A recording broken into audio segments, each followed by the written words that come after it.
எதற்காக இந்த உலக வாழ்க்கையை கழித்தோமோ, எதற்கு இரவெல்லாம் பகலானதோ பகலெல்லாம் இரவானதோ, எதற்கு காலை முதல் மாலை வரை உழைத்தோமோ, எதற்கு குடும்பங்களை விட்டு ஊரை விட்டு வெளிநாடுகளிலே சென்று கஷ்டப்பட்டோமோ, அந்த செல்வம் மரணமான உடனேயே பிரிந்துவிடும்.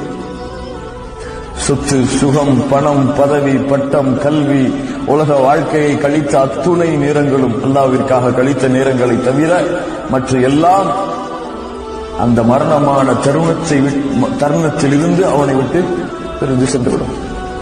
இரண்டாவது உறவு கபர் வரை வரும்.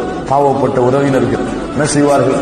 தந்தையாக இருந்தால் கபர் வரை வந்து அடக்கம் செய்துவிட்டு மண்ணை எடுத்து போட்டுவிட்டு கொஞ்ச நேரம் நின்று அல்லாஹ்விடத்திலே பிரார்த்தனை செய்துவிட்டு திரும்பி விடுவார்கள். அடுத்து மூன்றாவது உறவு அது கபர் உள்ளே வரக்கூடியது. ஒன்று அவர் செய்த நன்மையாக இருக்கலாம், அல்லது அவர் செய்த பாவமாக இருக்கலாம். இந்த ரெண்டு உறவு எதற்கு